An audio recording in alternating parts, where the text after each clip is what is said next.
Welcome to Startup Gems.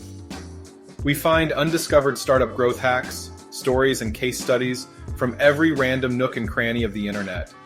Whether you're a seasoned entrepreneur, an aspiring startup enthusiast, or simply someone seeking inspiration, Startup Gems is your source for the stories that ignite the flames of innovation. Let's dive in. Episode 1, How I Made 150 Grand Selling a Meme. In this episode of Startup Gems, we share a remarkable startup success story. Two entrepreneurs transformed a viral internet meme, the nut button, into a thriving business, generating over 100 grand in revenue in just a year. They initially invested $1,250 each to order 1,000 nut buttons from Alibaba. Their simple, high-conversion website and paid social media ads didn't yield immediate results. However, a viral video on Twitter featuring a dog playing with the nut button catapulted their sales.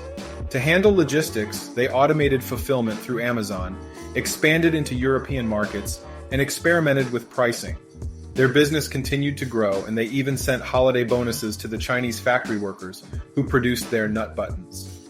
This startup's journey is a testament to creativity, perseverance, and seizing unconventional opportunities, inspiring aspiring entrepreneurs to act on their ideas, regardless of initial doubts. Let's get into it. I'm telling this story in hopes to inspire young entrepreneurs to take action on their seemingly stupid ideas, because the stupid ones are the best ones. I think most people are familiar with the nut button meme. It was popular back in 2016, which is ancient in terms of the internet's attention span. Despite the meme's old age, my friend and I have done over 150 grand in sales by leveraging its virality, focusing on simple SEO, and expanding aggressively. We made that 2D meme into a real product, a simple push-activated sound button, and automated our sales across FBA. Here are our numbers. $150,000 revenue in 2018 over 6 countries, a 60% profit margin, 4 hours a week of work maximum, and tens of thousands of nuts in this world. This isn't so much a guide, rather just how we did things and what we learned along the way. This is our inception to market and how we sold our first 1,000 units. My friend and I always spitball stupid ideas off each other, hoping something might stick. One day he called and said, "How has nobody made a real-life nut button? Let's make it ourselves." It sounded stupid at first, but the more we talked it out, the less stupid of an idea it became. Here's why we thought it might work. The marketing was already done, but the product wasn't there. There were millions of shares and views of our soon-to-be product by ways of the meme, and brand recognition was there. Our risk was only $1,250 each for the first minimum order quantity of 1,000 units. After all that, we calculated our upside to be about $4,000 each. After running through why it could work, we decided to look at the other side of the story of why it might not. We figured if we took a chance and it turned out to be an outdated or irrelevant meme, that was the only way we could lose. The juice was worth the squeeze, we figured, and if we failed, we could just hand them out on the street or at school for fun. So we found a manufacturer on Alibaba, negotiated a price in broken English, and 1,000 nut buttons were at my doorstep about a month later. I still remember cutting into the first box and feeling a mix of excitement and extreme self-doubt, which I think that mix means you're onto something. I bought our domain for $10 and set up a Squarespace site with all the high conversion rules that I had read on Google. With as few frictions as possible in mind, the site contained, for one, a single call to action. This read, "Buy now." Secondly, it contained a price, $11.99, which we decided was fair. Number 3, we included a product title and brief description. The fourth thing we added was big hero images of our product. Lastly, we added meta descriptions with SEO keywords to help people find the site, and nothing more. Our site was live and our nuts were hot and ready to sell, but how were people going to know that we were selling? We were severely outranked by the actual meme in any early Google search, so we opted for some paid advertising. We scheduled a few posts with quasi-popular Instagram accounts for $75 to $150 per post, and a $10 a day ad budget on Facebook. We waited. Our first day we got 0 orders. Our second day we got 1 order and celebrated. Each day sales were slowly dribbling in, and by week 2 we were doing 5 sales a day and felt like Bill fucking Gates. Next, let's break down our logistics. We bought ourselves a label printer, 500 yellow bubble mailers, and a ShipStation and Stamps account for discounted USPS rates. My college apartment was right across the street from the post office, Every morning before class, I would print out labels, pack the nuts, and drop them off at USPS. Eventually, the post office people started calling me Mr. Nut when I was dropping off huge garbage bags full of nuts. At the same time, I had set up an Amazon storefront for only $40 a month, and we were in the process of sending inventory to FBA distribution centers. I also set up an eBay page for international orders, since eBay has their own global distribution center and deals with customs and shipping themselves. I was surprised by the amount of people paying $20 plus on shipping alone to have a nut button sent to their country. We also realized that this product would be super easy for a big fish to produce themselves and undercut us. So we spent a good amount in the beginning on legal fees, trademarks, and IP protection to protect us down the road. Definitely worth it. Our goal was always to get the nut button viral, but that seemed out of our power. Our paid Instagram posts were met with hostile comments like, "Get out normies, this isn't 2016.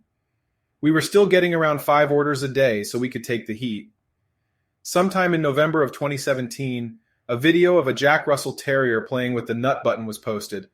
Within a day, it had hundreds of thousands of views and shares on Twitter, and was soon reposted to Barstool with over 5.5 million followers. Our phones were popping off with order notifications. We watched our Amazon seller charts go from 5 orders a day to, at its peak, well over 100 a day. We were selling more than we anticipated, so many in fact that we were about to run out of inventory right before Christmas. How we made the move to zero inventory sales.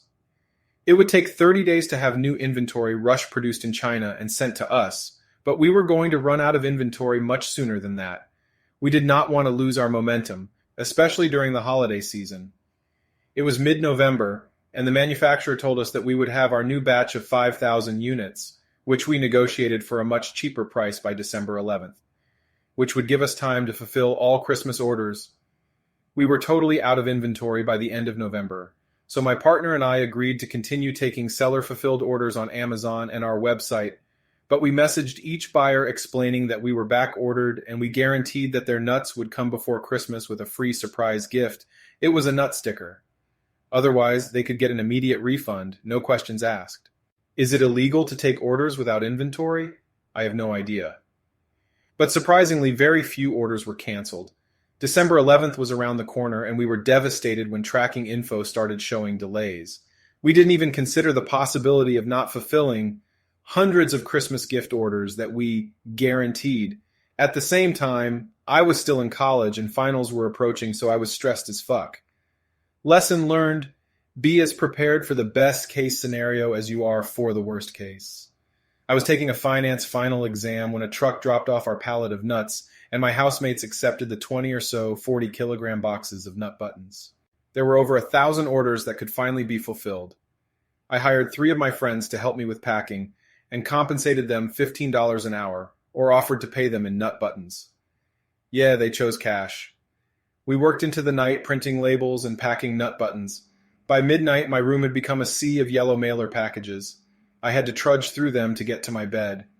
The next morning, I made about 20 trips to the post office. The lady working there looked on in horror as I dropped black garbage bag after black garbage bag full of nuts onto her desk. We were so happy that we got everything sorted out in time that we decided to give back. We found out there were 7 workers at the factory in China where our buttons were made, so we sent each of them $20 for the holidays.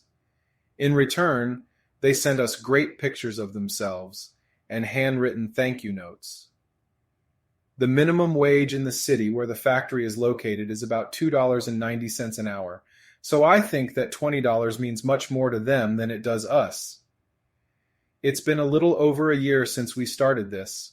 Every other day I still pack nuts from our website orders and drop them off at the post office, but 95% of fulfillment is automated by Amazon these days. We were recently accepted into an Amazon program called Small and Light, which enormously reduced our fees and increased our profits. We also decided to test out different price points. So we tried $14.99 for a couple days to see what kind of effect it had on sales. Weirdly enough, our sales for that week were actually greater than they were at $11.99, so we haven't looked back since. Maybe it's a perceived value thing, or the nut button just has really inelastic demand. We've also expanded via Amazon EU into the UK, Germany, France, Spain, and Italy. Despite the annoyance of VAT taxes, we've added roughly 15% to our overall sales. Since last holiday season, we've improved total sales by about 75% and steeply improved our margins. This coming January, my partner and I planned a trip to China where we'll go meet the factory boss and employees and give them another holiday bonus. Thanks for joining us on this journey through the world of startups and innovation.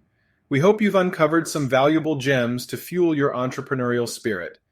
Don't forget to tune in next time for another inspiring story that will keep your entrepreneurial fire burning. Until then, keep exploring, keep innovating, and keep shining bright with startup gems.